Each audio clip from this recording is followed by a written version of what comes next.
J'ai hésité même à aller voir leurs 3 derniers concerts à New York.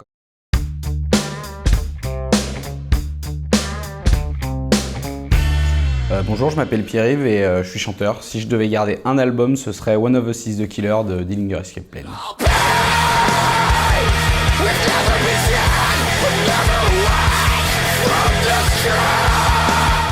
Et ben du coup cet album je l'ai connu, je connaissais de loin Dillinger parce que des potes m'en avaient parlé et puis c'était quand même un groupe assez reconnu. Et puis l'époque où je l'ai connu, c'est surtout que je me suis mis à écouter des trucs comme Converge, Norma Jean, ce genre de groupes qui font un peu partie de cette scène madcore, hardcore. Et en fait je m'étais jamais vraiment intéressé à Dillinger, je pense que ça devait me faire un peu peur de loin, cette musique aussi brutale et aussi pinée. Et en fait, je sais pas comment je suis arrivé à l'écouter, je l'ai écouté, et là tout de suite j'ai regretté de pas être allé au concert au Transbo qui était en 2013 je crois. Et je crois que j'ai découvert l'album début 2015, un truc comme ça, ouais, je commençais vraiment à écouter des trucs bien vénères.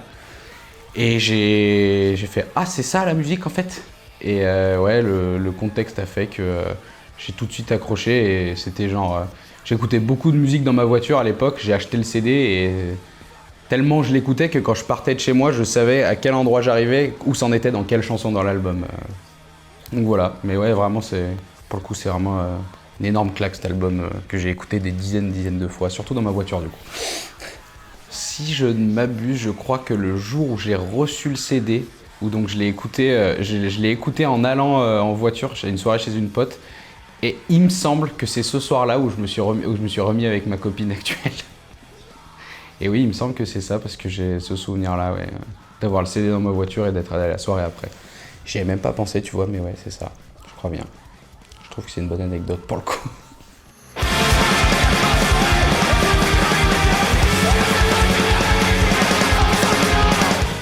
Alors, c'est vrai que ça a été compliqué de trouver l'album de ma vie, il y en a plein.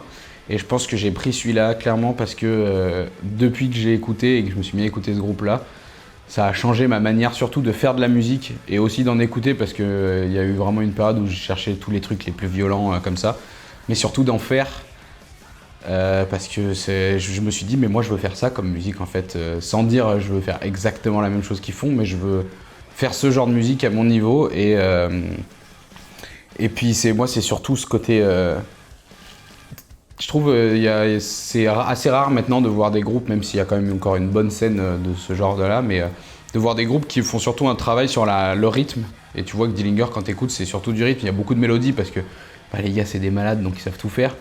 Mais c'est surtout, moi, le côté rythmique du truc où t'en prends plein la gueule, t'es perdu, tu sais pas ce qui se passe dans la musique. Même quand t'as écouté les morceaux des dizaines de fois, il y a des trucs, tu comprends toujours pas ce qui se passe parce que c'est tout piné. Et vraiment, moi, c'est ce côté rythmique...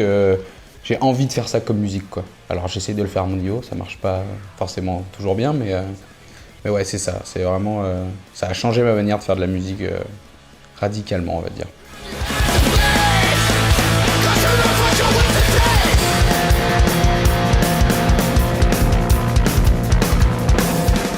Alors, morceau préféré, coup de cœur. Je pense que mon morceau préféré, et qui est aussi mon morceau préféré de leur discographie, c'est le premier morceau, Prancer.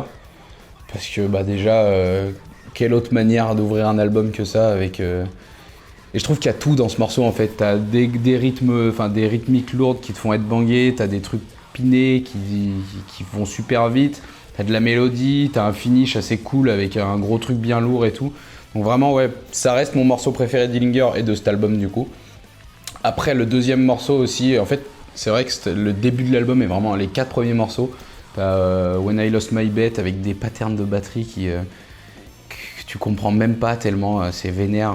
Et puis en fait c'est que malgré le fait que quand t'écoutes Dillinger à la première écoute, t'as l'impression d'écouter 10 fois le même morceau parce que c'est tout piné tout de partout. Quand tu l'as beaucoup écouté, tu vois beaucoup les différences d'ambiance qu'il y a entre les différents morceaux. Tu passes du premier Prancer au troisième, qui, comme le nom de l'album One of Us is the Killer, qui est beaucoup plus calme.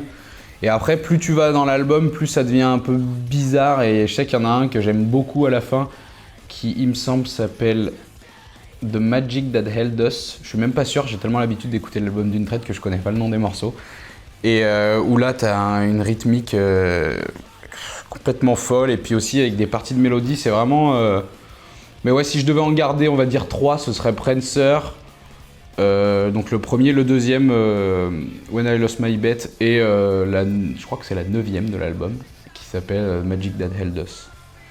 Et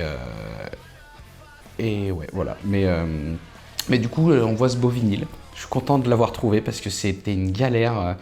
Je pense que c'est vraiment... ouais, 2013, il est sorti. C'était pas encore le gros retour du vinyle. Et du coup, ils avaient pas dû en tirer beaucoup d'exemplaires.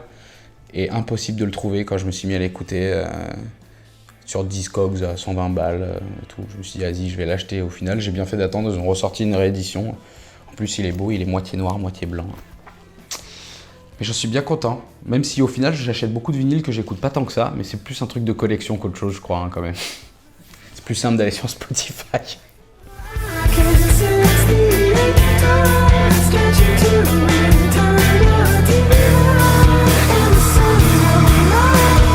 Bah, j'ai eu la chance de les voir en concert 2 fois.